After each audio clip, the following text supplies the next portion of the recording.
Okay, now that we know about what PR is, why it's important, why we do it, and some of the tools at our disposal, let's learn about some strategies. This is kind of like the how. How do we do this PR stuff? And a lot of these revolve kind of around that mitigating or diffusing crises, which we've talked about. Okay, so let's talk about the first one. And we see this word called semantics. And what that word means is essentially the meaning behind words, right? How meta. So semantics is the meaning behind words. So for example, using the word slaughterhouse versus processing plant. They mean the exact same thing, but what's associated with slaughterhouse? Death. Just generally bad stuff, right? But processing plant sounds better. So if we're writing anything and we use these processing plants, we want to make sure we use words like that and try to avoid anything to do with slaughterhouses or any just negative, bad words like that.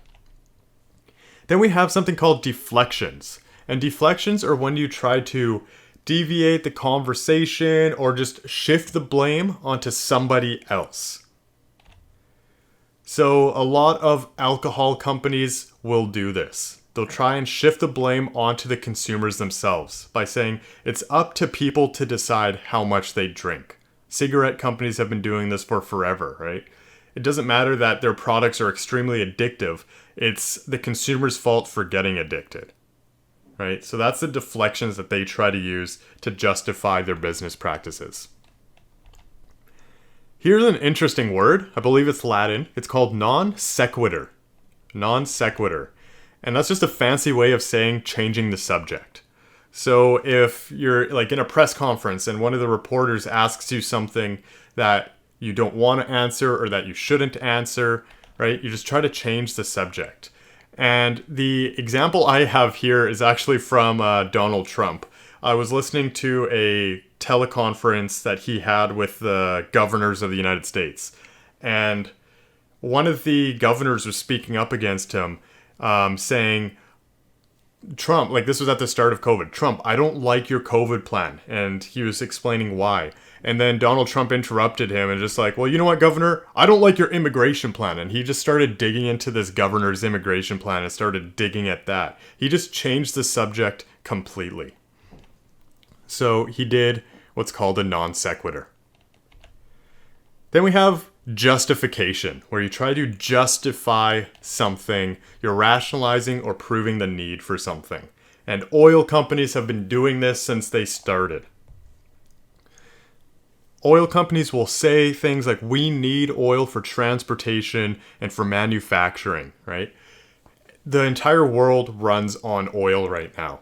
We're trying to shift away from that, but at the moment we do. Planes, cars, any kind of transportation, and manufacturing.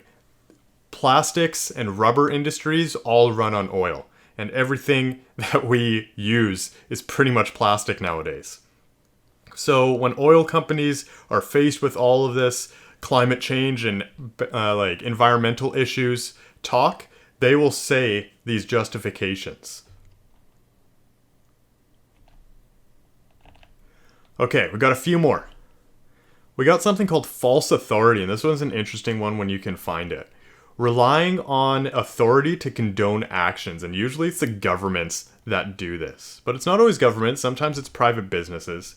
But you get these kinds of sentiments like, you know, we are the government or we're the ones in authority, so we know what's best. And it's what's called a fallacy. It's not really something that... It's not an argument that holds any weight, right? When we go back into ethics, just having authority doesn't make something ethical. And that's kind of why we call it a false authority in this case. We have something called the bandwagon effect. This one's an interesting one. And this is where you just try to rationalize something through majority opinion, right? It's that sentiment that everybody else is doing it, so it's okay. So if an oil company, a specific one like Chevron or something like that, is getting a lot of flack, well, they will start to rationalize, well, why are you just getting mad at us? What about Shell? What about Esso, right? What about all these other people that are also doing the exact same things as us? Then we have something called scare tactics, which is where you're trying to persuade people by arousing fear. And this is becoming a huge issue in politics. I mean, it's been an issue in politics for a long time. But people like Trump and a lot of other, not just to call out Trump in this video, but he worked around scare tactics a lot. But again, it doesn't have to do with politics. We see this in business, we see this in marketing. For example, like the pictures on cigarette boxes, right? You see pictures of blackened lungs with a lot of tar on them, or people with like their skin flaking off and teeth all mangled, right? So it's scare tactics. You're trying to persuade people to act or behave a certain way, buy certain products, don't buy certain products, based on fear. And lastly, I'm going to talk about something called Weasel Words. And this is kind of like a specific form of semantics, right? The meaning behind words. And Weasel Words are specific buzzwords that are meant to incite a thought or a feeling among people. And here is an example.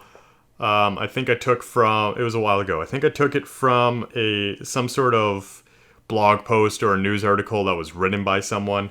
And this is what it says. But by not having Uber in Vancouver, individual freedoms are not being respected. Canada is a free society that runs on free market principles where the consumer has the freedom to choose. I don't think this person could have used the word freedom any more than they did in a single sentence.